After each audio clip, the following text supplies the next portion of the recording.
Assalamualaikum warahmatullahi wabarakatuh. Berjumpa lagi bersama saya Anissa Widyaning Tias. Kali ini di kelas 9 kita akan belajar tentang kemagnetan dan pemanfaatannya.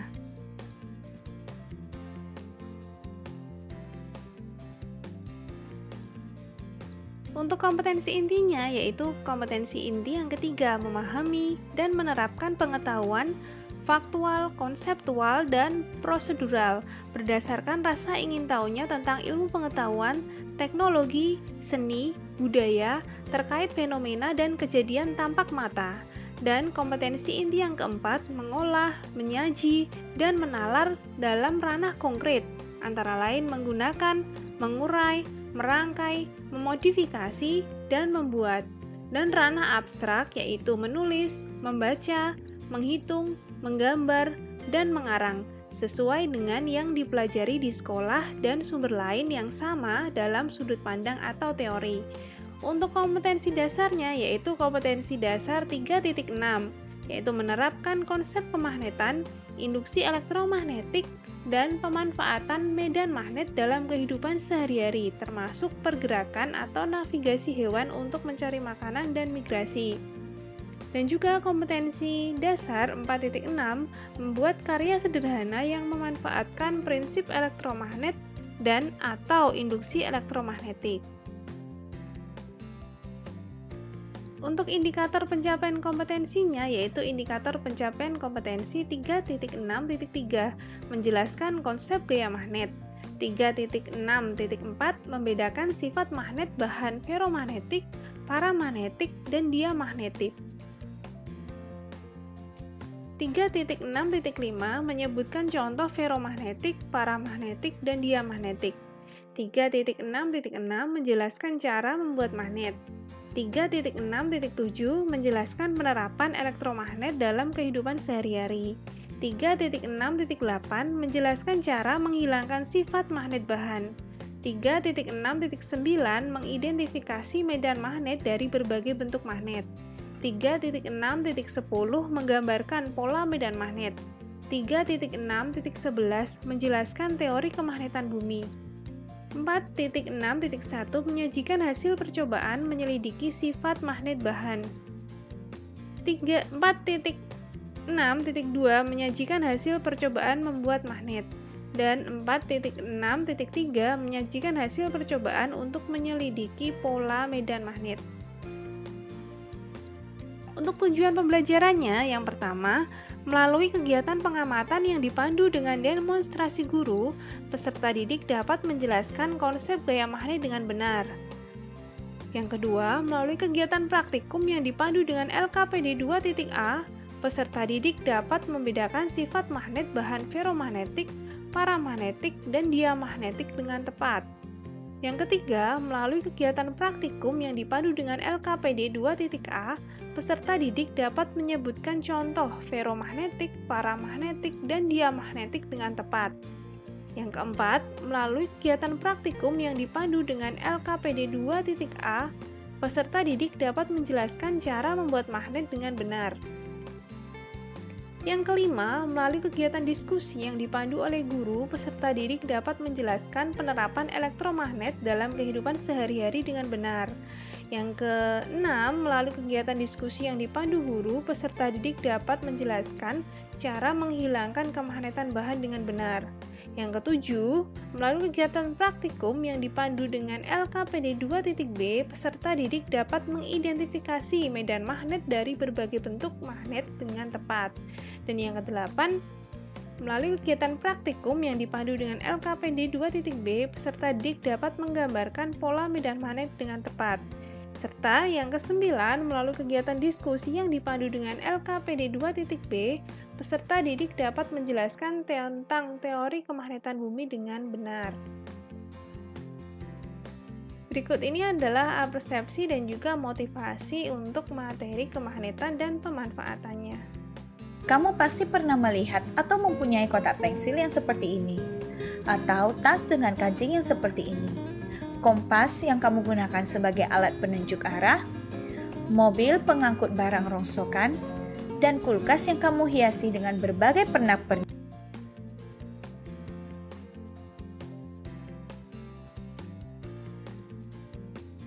Pada pembelajaran kali ini, kita akan menggunakan lembar kerja peserta didik atau LKPD. 2.A meliputi kegiatan 1 tentang sifat magnet bahan, kegiatan 2 membuat magnet, dan LKPD 2.B yaitu kegiatan pertama mengetahui pola medan magnet dan kegiatan 2 tentang teori kemagnetan bumi. Konsep gaya magnet. Kata magnet berasal dari bahasa Yunani magnetis litos yang berarti batu magnesian.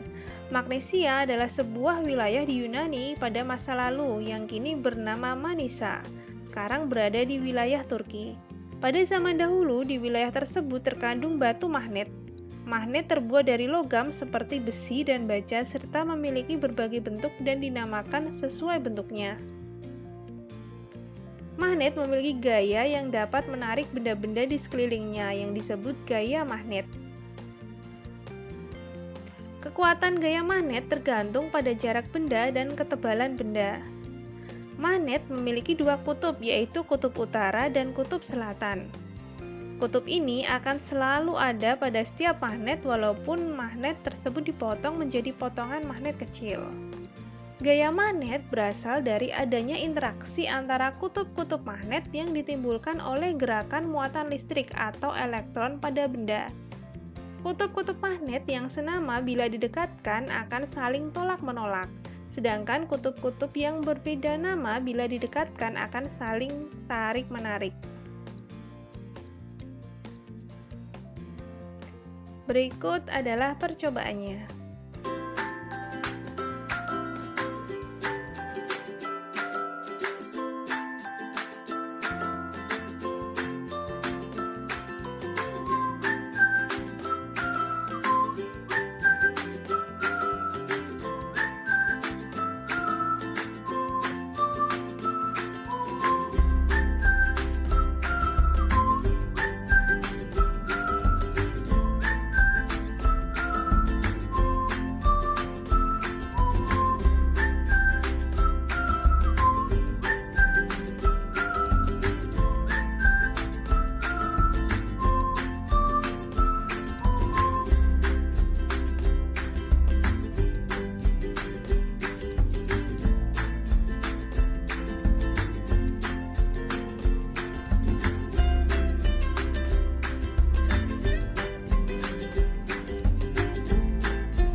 Benda yang tidak memiliki sifat magnet, kutub utara dan kutub selatan partikel elementernya tersebar secara acak. Pada jenis logam tertentu, seperti besi dan baja, apabila sejumlah magnet elementer diinduksi, maka dapat disusun berbaris pada arah tertentu, sehingga benda bersifat sebagai magnet. Beberapa bahan jika didekatkan magnet akan memberi respon yang tidak sama. Berdasarkan sifat interaksi bahan terhadap magnet, benda diklasifikasikan menjadi 3 kelompok sebagai berikut.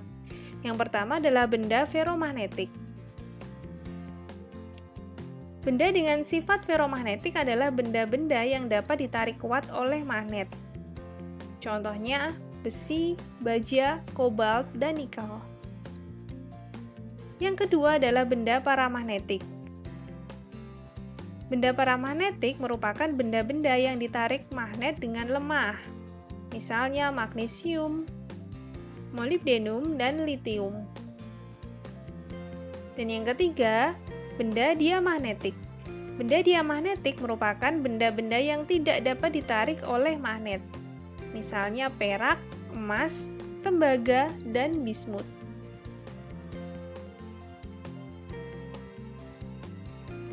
Magnet tidak hanya magnet alami saja, tapi beberapa benda dapat dibuat menjadi bersifat magnet, seperti pada besi dan baja.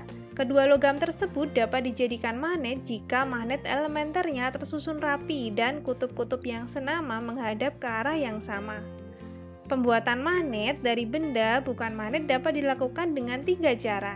Yang pertama, yaitu dengan menggosok. Besi digosok dengan arah yang tetap agar magnet elementer dapat diatur untuk menuju ke satu arah saja. Ujung batang besi yang pertama kali digosok akan memiliki kutub yang sama dengan kutub magnet yang menggosoknya. Pada gambar tertera di situ adalah bagian besi, yaitu A digosok dengan kutub magnet U atau utara, sehingga nanti pada bagian besi yang A akan menjadi kutub utara.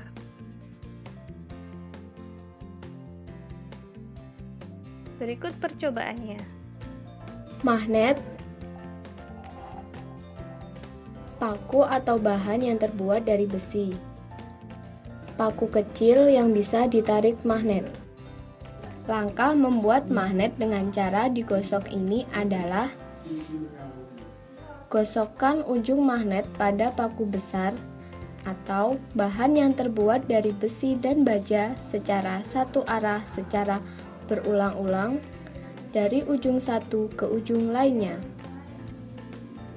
Perlu diingat, penggosokan magnet terhadap paku harus searah. Agar sifat kemagnetan pada paku bisa bertahan lama, maka penggosokan dilakukan dengan waktu yang lama. Setelah dirasa cukup, dekatkan paku besar tadi ke paku-paku kecil. Lalu, lihat apa yang terjadi. Paku kecil tersebut akan tertarik oleh paku besar yang sudah menjadi magnet. Bagaimana hal ini bisa terjadi? Magnet yang digosokkan pada paku secara perlahan akan menularkan sifat kemagnetannya. Jika kita menggosok menggunakan ujung magnet yang memiliki kutub selatan, maka awal dari ujung paku akan menjadi kutub selatan juga, dan ujung lain akan menjadi kutub utara.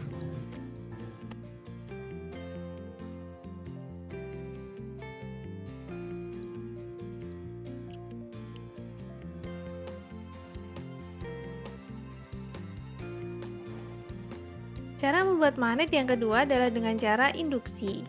Baja dan besi dapat dijadikan magnet dengan cara menginduksi atau mendekatkannya dengan magnet selama beberapa waktu.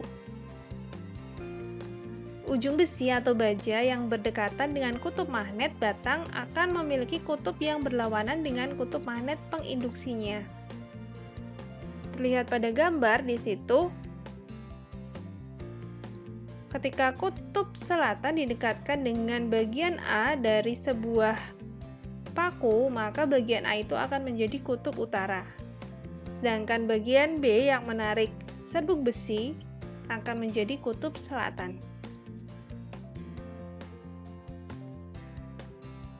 Berikut percobaannya. Magnet, paku atau bahan yang terbuat dari besi. Paku kecil yang bisa ditarik magnet. Langkah membuat magnet dengan cara induksi ini adalah: dekatkan magnet pada ujung paku besar. Usahakan sedekat mungkin dan magnet tidak menempel pada paku. Lalu, ujung paku yang lain dekatkan dengan paku kecil. Maka, paku-paku kecil tersebut akan tertarik. Bagaimana hal ini bisa terjadi? Paku yang didekatkan dengan magnet akan masuk di dalam daerah medan magnet. Hal ini menyebabkan paku besar tersebut memiliki sifat kemagnetan. sehingga bisa menarik paku-paku kecil atau benda yang terbuat dari besi. Sifat kemagnetan pada paku besar akan hilang jika paku tersebut sudah tidak berada di daerah medan magnet. Jika ujung besi didekatkan dengan kutub utara magnet, maka ujung besi tersebut akan menjadi kutub selatan. Begitu juga sebaliknya, jika didekatkan dengan kutub selatan magnet, maka ujung besi tersebut akan menjadi kutub utara.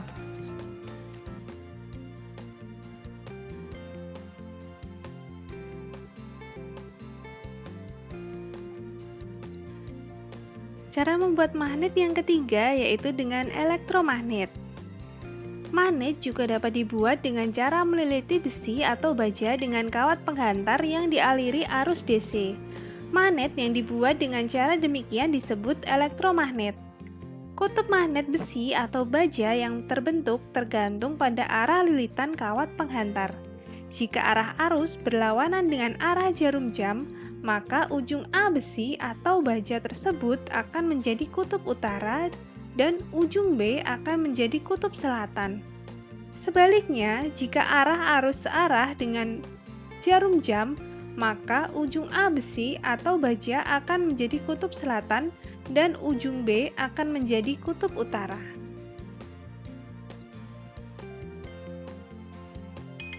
Berikut videonya. Baterai besar, kawat, paku besar, paku kecil.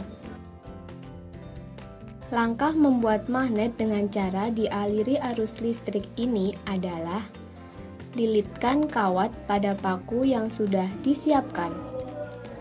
Semakin rapat lilitan, maka akan semakin baik hasilnya.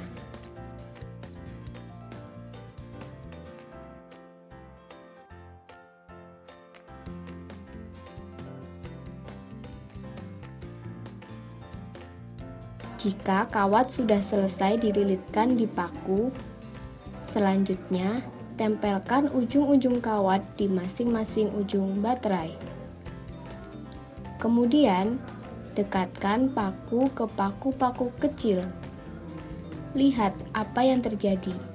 Paku kecil akan tertarik oleh paku besar yang dililiti kawat. Bagaimana hal ini bisa terjadi? Kawat yang dililitkan pada paku berfungsi untuk mengalirkan arus listrik dari baterai.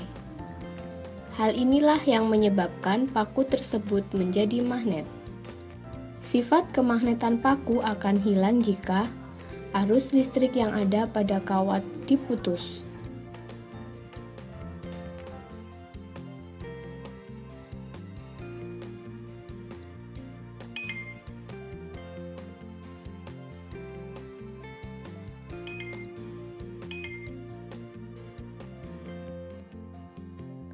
Berikutnya tentang medan magnet.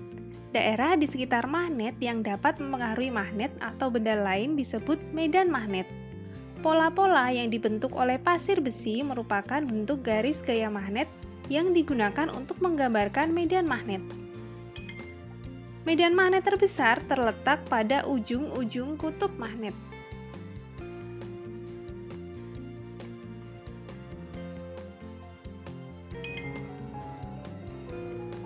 Berikut percobaannya.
Teori kemagnetan bumi.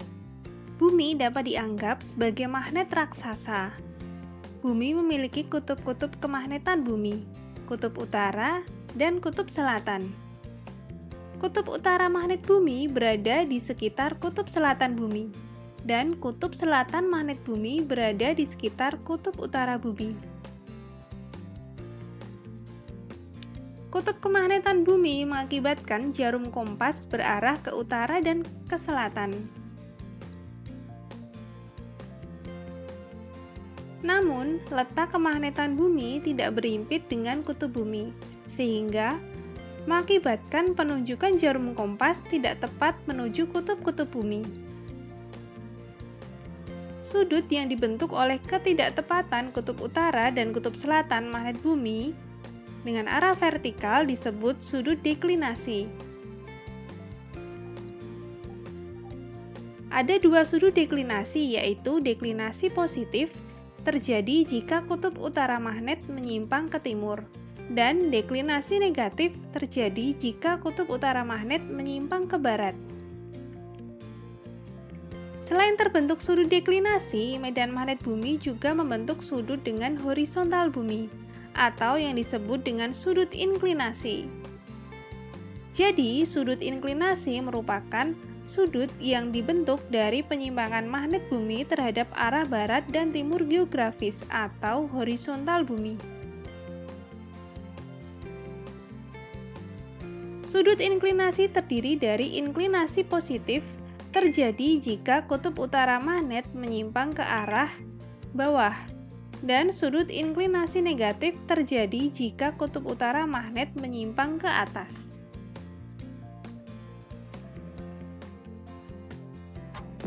Teori kemagnetan bumi. Pernahkah kamu menggunakan kompas? Pada kompas, terdapat jarum yang menunjuk ke arah utara selatan bumi. Kutub utara magnet jarum kompas akan tertarik pada kutub selatan magnet bumi yang berada di sekitar kutub utara bumi. Sementara kutub selatan magnet jarum kompas menunjuk ke arah selatan. Karena di kutub selatan bumi terdapat kutub utara magnet bumi.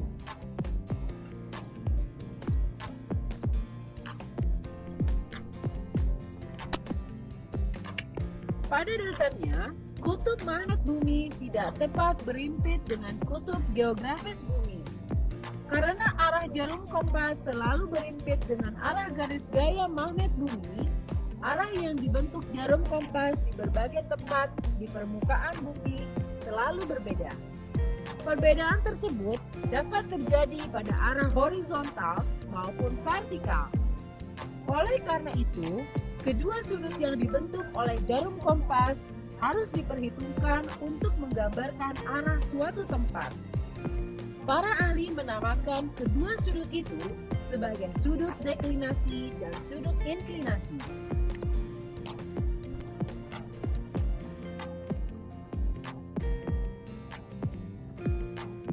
Perhatikan sudut inklinasi dan deklinasi ini. Sudut deklinasi adalah sudut yang dibentuk oleh kutub utara selatan jarum kompas dengan kutub utara selatan geografis.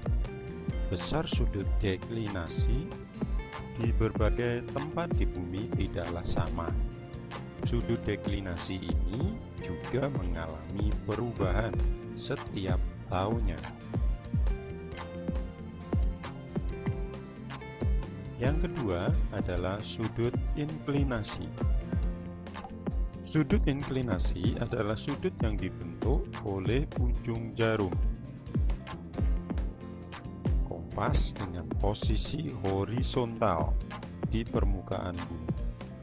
Sudut inklinasi bernilai positif apabila kutub utara jarum kompas berada di sebelah atas garis mendatar.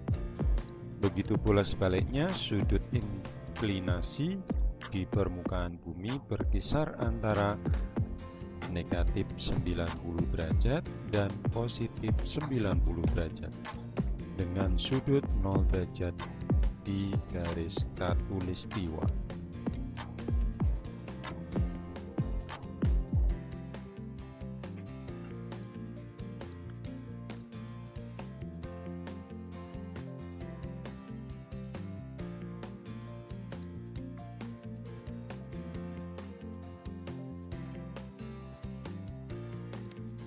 Sekian pembelajaran dari kemagnetan dan pemanfaatannya. Terima kasih. Semoga bermanfaat. Sampai jumpa. Wassalamualaikum warahmatullahi wabarakatuh.